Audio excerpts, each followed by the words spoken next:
Rise Gardens is a revolutionary hydroponic gardening system for your home.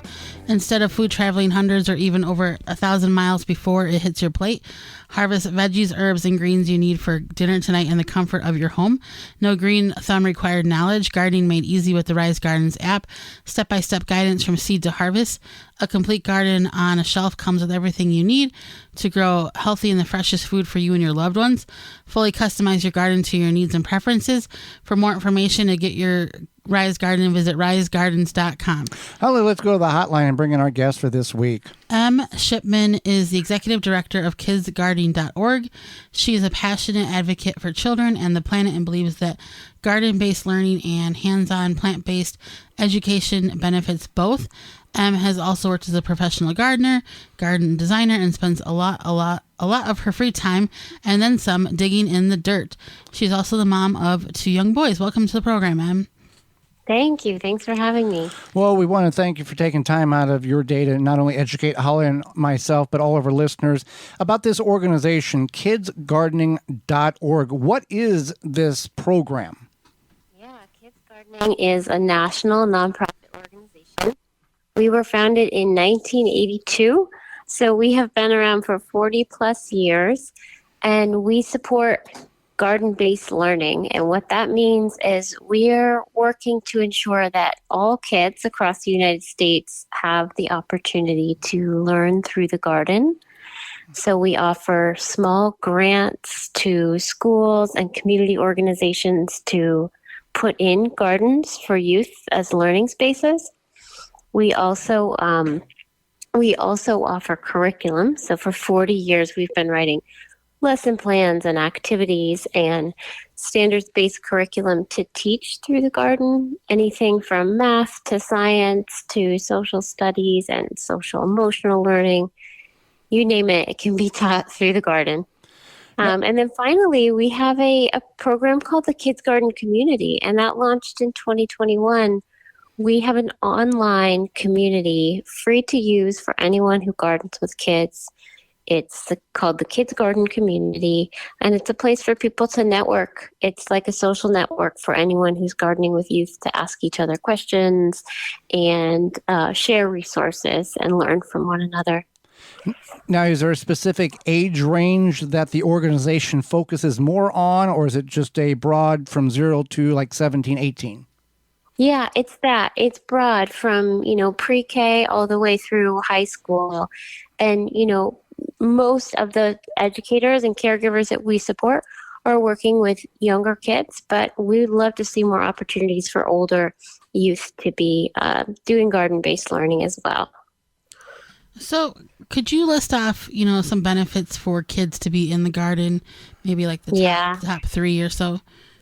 Yeah. Oh gosh, it's so hard to pick 3. There are so many. And, the important thing to keep in mind is they're all connected, right? And first and foremost, I think the most important benefit is that getting outside in nature and just working with plants and working in the soil and being physically active is so calming and regulating and healthy for kids. And it's a nice break to especially the school day if they're inside a lot or sitting down a lot.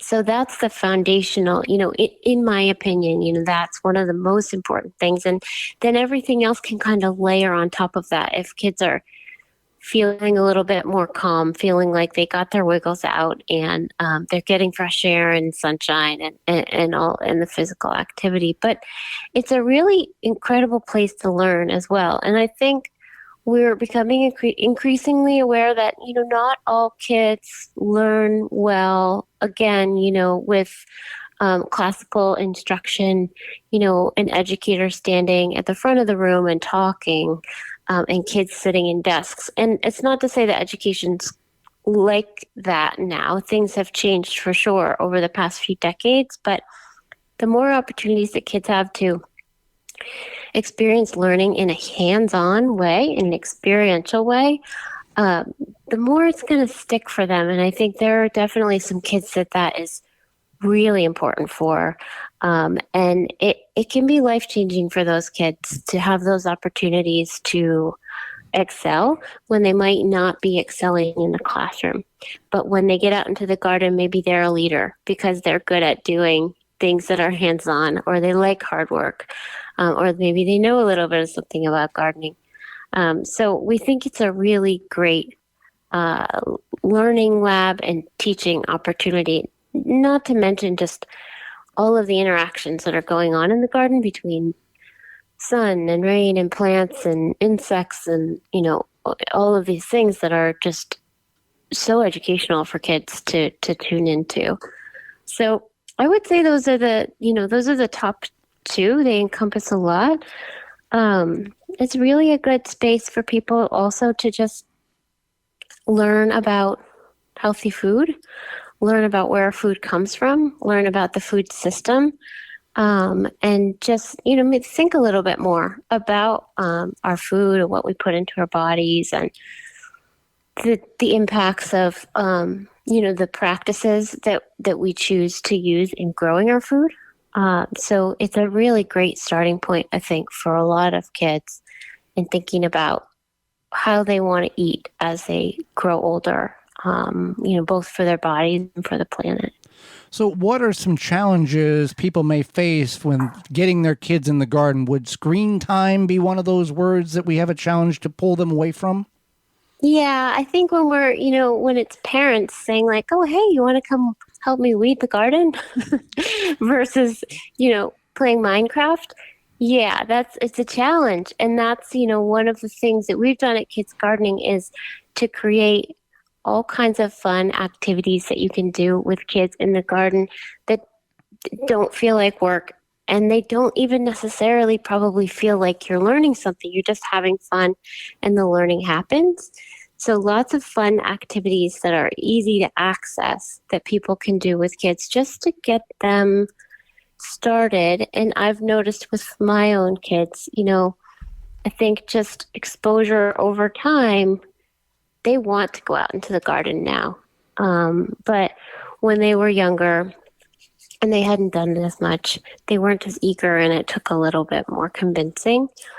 I do think too, weather can be challenging for kids if it's very hot or if it's raining, those extremes. And we can do things with kids that are gardening activities that maybe aren't out in the extreme heat, or we can wait until the evening or the morning. And then, another barrier when we're talking about schools and community organizations gardening with youth is, I think, having the time and then having the budget to actually have the garden itself. So, Kids Gardening is here to offer grants to anyone who's interested in trying to build a garden program for youth. And there are a lot of grants out there, and we actually have a place within the Kids Garden community where we have a list collected of all of the grants that are out there for folks who are gardening with youth. And then the time challenge that I mentioned, that's one that I don't have an answer to. It's harder than ever at schools to get time to do things that aren't aligned to teaching to standards and to the tests, so to speak. So it takes some creativity from really passionate educators to find ways to teach to the standard through the garden, in order to be able to find the time to get kids out there. Because it can take a little bit more time to gather the kids, walk outside, regroup, explain the plan, do the gardening activity, and then clean up and come inside, rather than doing a lesson in the classroom. But it's well worth it. And the educators that we work with, not only are their kids enjoying themselves and learning more, but the teachers themselves like their jobs more. They're having fun. They're seeing kids really engaged, and they are enjoying their time in the garden. And I think that's important because teaching is a really, really difficult profession. Absolutely. And I know that I have a sister who teaches elementary school, and I have several friends, and they do like to do other things if they can and they have the capacity for it, and things like gardening. And I know at one of the schools my sister taught at, they did have a garden, and they had a program for it. So, and it was very beneficial, like you had mentioned. Now you do have a series about cultural inclusivity in the garden. What is that, and why is it so important for kids to learn? Yeah, we really picked up on this recently because we feel like the garden is, I think it all started with us with COVID, where we felt like, we all saw people flock to gardening during COVID, not only at their homes when we were all sort of stuck at home, but also in communities when people were able to gather safely outside and work in gardens and grow food for food shelves and meal sites. And we've just seen over the years gardens as this incredible space for bringing people together.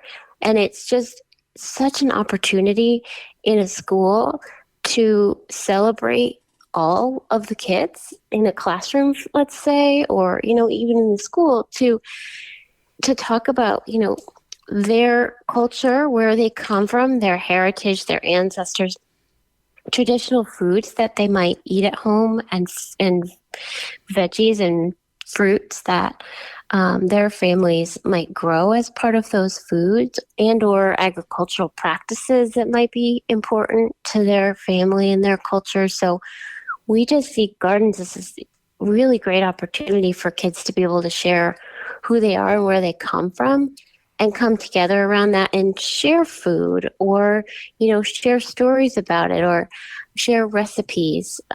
It's just a really nice way for people to come together, and use it as a way to include everyone. And we feel like there are a lot of people in this country who bring a wealth of agricultural knowledge and gardening know-how, who might be new to this country, new Americans who may have come from a farming background, like more recently than their North American counterparts. And so sharing those skills and that knowledge, I think, is really nice way to include people as well. Now, your website has some resources for educators. Can you talk more about those and maybe tell us a success story from a school garden? Yeah, I would love to. There's so many stories.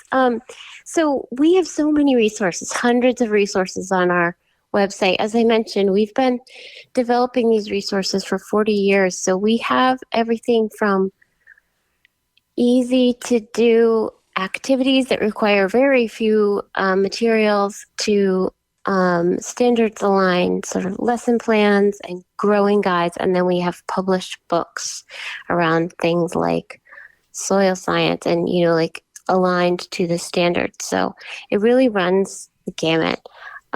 We also have a program called the Kids Gardening Content Club, where folks can subscribe for $5 a month to receive a $7 credit towards some of our paid content. So I would say 95% of the content on our site is free for anyone to come and search and use. And there's a large section of that that's also in Spanish. But there's another 5% that are more in-depth guides and newer resources that people can also download for a small fee. So the Content Club allows people to do that by contributing monthly. But wow, some success stories. My favorite stories are usually ones that are youth-led, where the projects are things that the students themselves are really leading and wanting to do. And one of my favorite stories came from COVID. A young woman wrote to us and told us about a project she had really wanted to do. It stuck with me because her sister during COVID had committed suicide, and she was this young woman was beside herself with what to do with herself. It was COVID. It felt like the world was crashing down for her. And she was able to get a group of friends together, and they taught themselves how to propagate, what needed to happen to acorns to be able to germinate these, forget what kind of oak they were, but she was out in California, and they used all materials found around their school to grow, I think 250 or 300 oak seedlings from acorns that they gathered and I think soaked and prepped for germination. So they planted these. They built wagons for them. They've set up an irrigation system, like really, really kind of advanced engineering that they did. These were, I think, freshmen in high school. And then they cared for these seedlings for, I think, about a year, and then worked with one of the local colleges to plant them out as part of a reforestation project in the hills near the city that they lived in. And it was just a really special story. And we awarded them with a grant for the work that they did. It just felt like a really special story of kids coming together and doing this all on their own with materials that they gathered just from around. Like, they were just really thrifty and really ingenious, and did it in a time of darkness for the young woman who was the leader, and really were planting trees, to me and to a lot of people, is, a really hopeful and optimistic thing to do. So this story has always stuck with me, and we stayed in touch with the young woman over time.